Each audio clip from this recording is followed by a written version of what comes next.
25 years ago, Cartoon Network quietly launched its first original series, the Mike Lazzo brainchild that would eventually give birth to Adult Swim. That's right, we're talking Space Ghost Coast to Coast, or as I like to call it, the animated late-night talk show that's not really a talk show. It's Mark Hamill here. Whoa! Look who's here, young people! It's none other than Duke Fartknocker. I think we can all agree that Space Ghost Coast to Coast was a cult classic that changed the animation industry forever. And that's why we're gonna run through everything you didn't know or didn't remember about the late night talk show starring the host with the most, Space Ghost Coast to Coast. Greetings, I am Space Ghost. Welcome to the show. Okay, quick review. In case you forgot, Space Ghost Coast to Coast, which premiered in 1994, was a spoof, reboot, remake of sorts, very loosely based on the original Hanna-Barbera cartoon, Space Ghost. Space Ghost! In which the character protects the galaxy from space monsters and arch enemies Moltar and Zorak with the help of his sidekicks, Jan, Jace, and their pet monkey, Blip. Coast to Coast chronicles a new chapter in Space Ghost's life where he hosts a talk show and employs once villains Zorak and Moltar as his crew. Zorak, an evil mantis, becomes band leader. Say hello to my band, Zorak and the Original Way Outs. And Moltar, a mad scientist, becomes show director-producer. Shut up and give me Elvira. Yeah. 7 filled with 1. Various other villains make appearances as guests through the series. The most popular, of course, everyone's favorite singer, Brack. I love beans. I love beans. Woo, woo, woo. An anthropomorphic cat space pirate teenager who is really more annoying than villainous.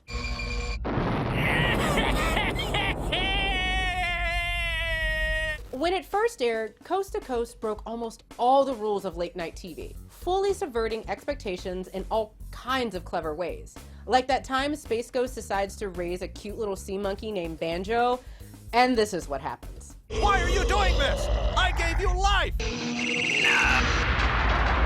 What have I unleashed? And that time he spontaneously combusted in anger.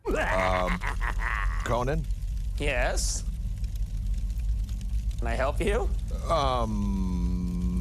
Yes, embrace the absurd.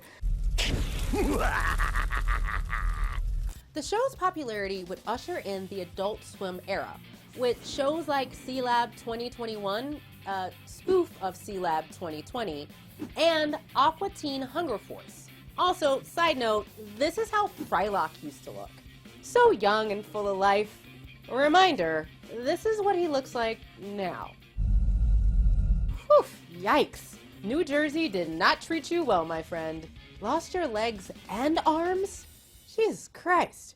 Oh, hell. Screw this. Coast to Coast also inspired a spin-off of Space Ghost's once rival, Birdman, in his series called Harvey Birdman, Attorney at Law. Fascinating. By the way, as you might know, the rivalry between them is a reference to the ancient late-night TV host war between Jay Leno and David Letterman. But it's also a reference to George Lowe getting cast as Space Ghost in place of Gary Owens, the original show's lead voice actor. Owens was cast in the unaired pilot of Coast to Coast. However, the team couldn't afford him beyond that, so Lowe was cast in his place. The writers joke about it in the series as well. In Season 4, Episode 6, titled, of course, Pilot. In the episode, Lokar, a killer locust from the original series, guest hosts and gives viewers an exclusive glimpse into a test shoot starring rival superhero Harvey Birdman. I will be showing you many clips and outtakes from this fiasco tonight.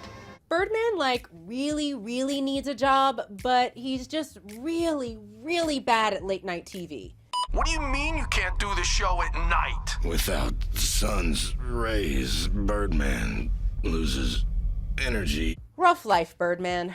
Luckily, casting Lowe in place of Owens worked out really well and didn't break up any marriages. Hopefully. How are you doing? I mean, are you... Well, not so great, actually. I've got my entire life riding on this show, and if it doesn't work out, it probably means the end of my marriage and my career. In fact, it may be a good thing Coast to Coast couldn't afford Owens and had no budget when they first started.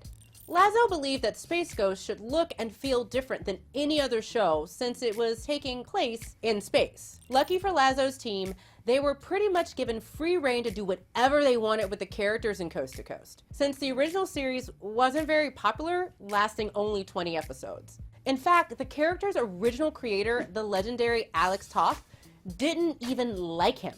He called his design amoeba-like and always thought Space Ghost was a little mediocre and forgettable.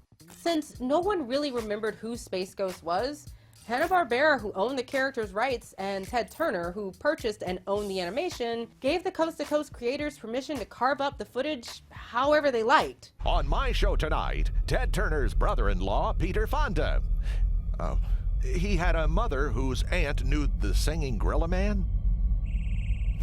Side note, can we talk about Space Ghost's original origin story for a sec? Cause it's kinda dark. As you know, I got my start in show business doing action-adventure. Named Thaddeus Bach in the original cartoon and then Tad Ghostal in Coast to Coast, Space Ghost was a member of an intergalactic police force, the Eidolon Elite. Kinda like the Green Lantern knockoff, who he meets, by the way, in 2017 comic book crossover titled, you guessed it, Green Lantern, Space Ghost. Anyway, Space Ghost discovers a superior officer, Wraith, is running a crime syndicate and sets out to stop him. Wraith, of course, can't let anyone know his true intent and brutally murders Space Ghost's pregnant wife and then leaves him for dead on a ghost planet. He's saved by a brilliant weapons engineer named Solomon, who gives him a super-powered suit he then uses to fight monsters. No wonder he has a soft spot for children. And alcoholism. You ever go into the schools and like talk to the kids? Sure, whatever. About? Oh, you know, politics, horses. Politics and horses? Alcoholism. Sadly, the series' backstory in Coast to Coast makes no reference to this at all. The writers never fully develop or explain how Space Ghost ended up here or what happened between his space saving days and the talk show. They did outline a very loose backstory where Space Ghost hears about the show, hosts bidding war between Letterman and Leno, and decides he's gonna settle this war by just becoming a show host himself. Are you joking? If this is a joke, I'm not laughing. To prevent his enemies from interfering with the show and, let's be honest, get free labor, he frees Zorak and Motar from prison and forces them to work for him. They work for me. I'm freelance. You work for me. Personally, I prefer to think that Space Ghost just got bored and lonely in retirement. He was tired of watching Superman take all of the glory and said, F it. My wife's gone, I have nothing else to live for, I'll produce my own TV show. And poof, we have Space Ghost Coast to Coast. Exactly. Also, another side note, I'm kinda glad Space Ghost chose to break Zorak out of prison, because he's actually one of the best characters in Coast to Coast. Refresh my memory on this one, if you please. He uses mind control powers to make guests do what he wants.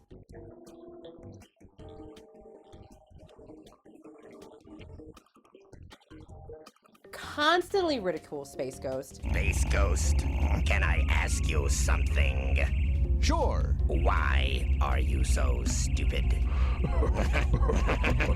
And just generally doesn't seem to care. Like that time he flushed his kids down a drain. You know, kids, your father might not always tell you this, but he loves you very much. Say goodbye, kids. Classic Zorak. As the show's popularity grew, so did its budget and resources. And thank God those resources grew. At the start of the series, Michael Cahill, who was just an editor at that point, had to work in an edit bay that was a literal supply closet outside their main office. Poor man had to share a workspace with the office copier. Truly grassroots. Speaking of starting from the bottom, when they first started out, the team had to wait until everyone else left for the day and take over empty offices and conference rooms to work.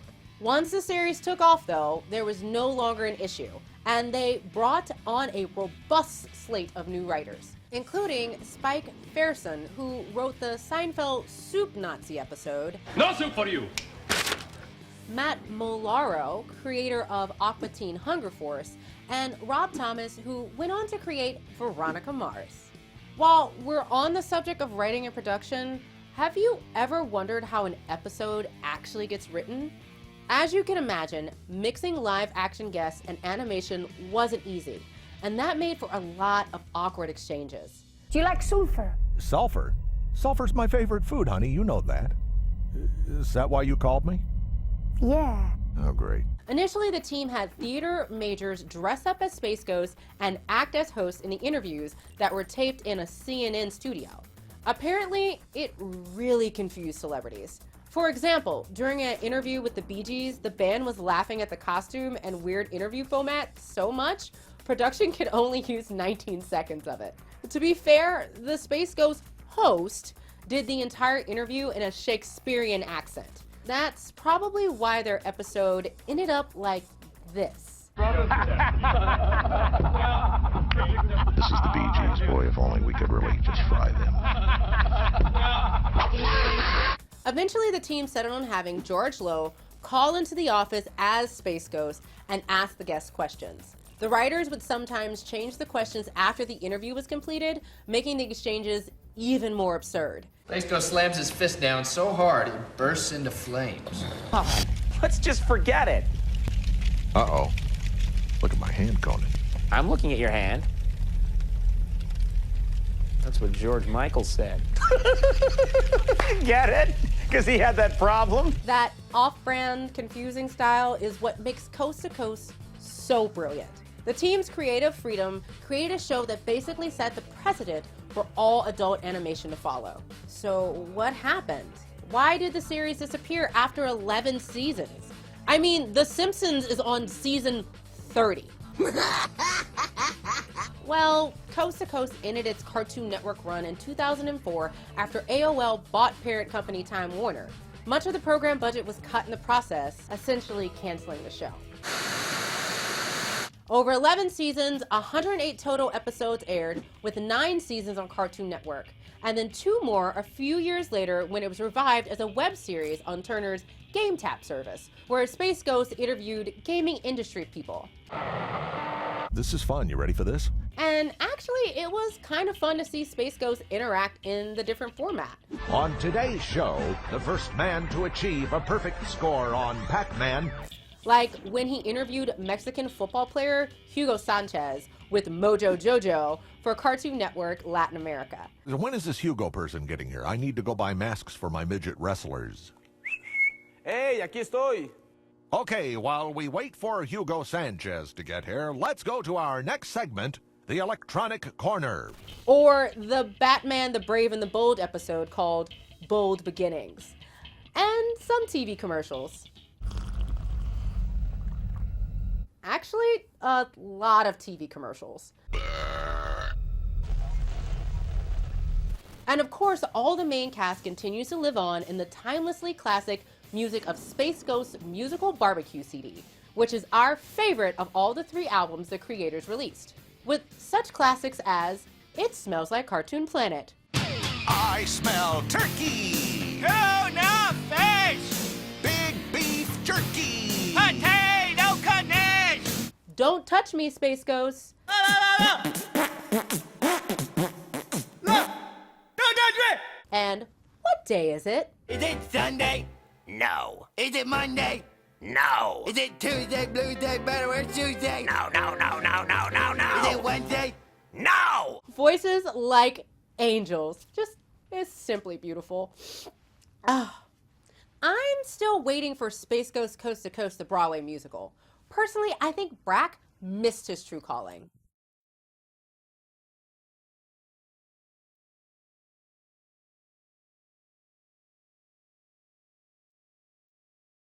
By the way, fun fact, the show was so popular that NASA named rocks on Mars after Space Ghost, Brack, Zorak, and Moltar during the 1997 Pathfinder mission.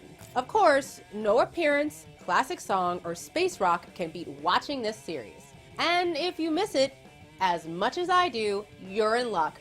All the episodes are free to watch on AdultSwim.com until 2020. We're back. Well, that's it. Stuff you might not have known about Space Ghost Coast to Coast. Or maybe you did know.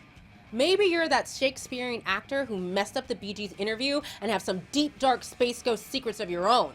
I don't know your life, but seriously, do you have some cool facts about past Cartoon Network shows you want to share? Have a favorite Coast to Coast episode you like we should have mentioned? Let us know in the comments below. And if you like this video, hit that subscribe button, cause just like Hervey Birdman, I really, really need this job. Is he gone? Yes. Let's get out of here.